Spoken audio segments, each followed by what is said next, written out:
Pranahita project ప్రాణం పోసేందుకు రాష్ట్ర సర్కార్ నిర్ణయించి గత పాలనలో ప్రాజెక్ట్ నిర్మాణాన్ని పక్కన పెట్టగా కాంగ్రెస్ ప్రభుత్వం వచ్చి మళ్లీ చర్యలు చేపట్టింది.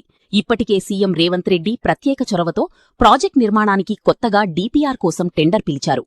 తాజాగా ప్రాజెక్ట్ నిర్మాణ అనుమతులకు సంబంధించి చర్చించేందుకు మహారాష్ట్ర ముఖ్యమంత్రికి లేఖ రాశారు.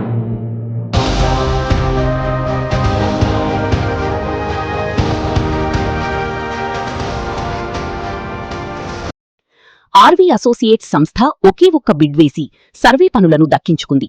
దీంతో తుమ్మిడిహెట్టి ప్రాణహిత నదీ సంగమ ప్రాంతం నుంచి సుందిళ్ల వరకు ప్రాజెక్టు బ్యారేజీ నిర్మాణం, కాల్వలతో పాటు ఇతర పనులకు సంబంధించి గతంలో డ్రోన్ సర్వే కోసం 4-5 కిలోమీటర్లకు 1 చొప్పున పాయింట్స్ నిర్ధారించి మార్కింగ్ చేసే పనులు ముమ్మరంగా ప్రారంభమయ్యాయి.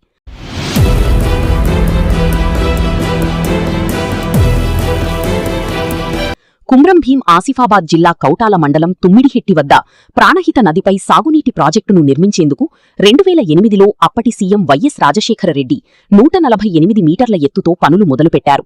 తెలంగాణ ఏర్పడ్డాక మహారాష్ట్రతో ఒప్పందాలు సైతం కుదిరాయి. అయితే ప్రాజెక్టును గత బీఆర్ఎస్ సర్కార్ పక్కన పెట్టింది. రీడిజైన్లో భాగంగా దీని స్థానంలో కాళేశ్వరం ప్రాజెక్టును నిర్మించింది. 2 ఏళ్ల కింద కాంగ్రెస్ ప్రభుత్వం వచ్చిన తర్వాత ప్రాజెక్టును మళ్లీ తెరమీదకు తెచ్చింది. దీనిపై స్వయంగా సీఎం రేవంత్ రెడ్డి, ఇరిగేషన్ మంత్రి ఉత్తమ్ కుమార్ రెడ్డి దృష్టి పెట్టారు. గత డిసెంబర్ తొలివారం ఆర్వీ అసోసియేట్స్ సంస్థ సర్వే పనులు మొదలుపెట్టింది. Irrigation Kagaznagar EE Prabhakar, DE వెంకటరమణతో కలిసి డీపీఆర్ తయారీ సంస్థ ప్రతినిధి ఈశ్వర్ పనులను పర్యవేక్షిస్తున్నారు.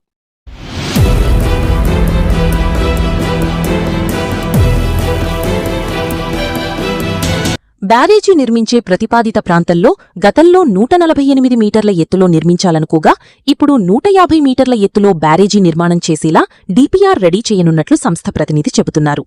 గతంలో బ్యారేజీ నిర్మాణానికి ప్రతిపాదించిన చోటని ఇప్పుడు కొత్తగా నిర్మాణం చేయనున్నట్లు సమాచారం. సుందిళ్ల వరకు జరిగే ప్రాజెక్టు కాల్వల నిర్మాణానికి దాదాపు 95 నుండి 100 కిలోమీటర్ల దూరం ఉంటుందని తెలుస్తోంది. ఇప్పటికే 45 నుండి 50 కిలోమీటర్ల దూరం కాల్వల తవ్వకం పూర్తి కాగా పని ఈజీ అవుతుందని అధికారులు భావిస్తున్నారు. ప్రాథమికంగా 8,000 కోట్ల రూపాయలతో ప్రాజెక్టు రూపకల్పన జరగనున్నట్లు తెలుస్తోంది. ఇందులో 6,000 కోట్ల రూపాయలు కాల్వలు, పంప్హౌస్ నిర్మాణం, అటవీ అనుమతుల చెల్లింపులకు చేయనున్నట్లు తెలుస్తోంది. 80 టీఎంసీల నీటి వినియోగం చేయనుండగా ఉమ్మడి ఆదిలాబాద్ జిల్లాలోని ఆసిఫాబాద్, మంచిర్యాల, బెల్లంపల్లి, చెన్నూరు, మంచిర్యాల నియోజకవర్గాల్లో 1.50 లక్షల ఎకరాలకు సాగునీరు అందించనున్నారు.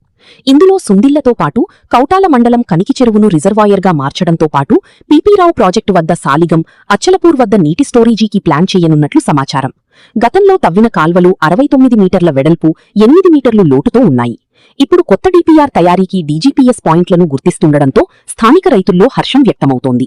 ఇటీవల సీఎం రేవంత్ రెడ్డి ఇరిగేషన్ అధికారులతో ప్రాజెక్టు పనుల పురోగతిపై రివ్యూ నిర్వహించి డీపీఆర్ను వేగంగా కంప్లీట్ చేయాలని ఆదేశాలు జారీ చేసినట్లు తెలిసింది. దీంతో సర్వే సంస్థ తమ సిబ్బందిని, పరికరాలను పెంచి కొన్ని రోజులుగా సర్వేను కొనసాగిస్తుండగా స్థానిక రైతుల నుంచి హర్షం వ్యక్తమవుతోంది.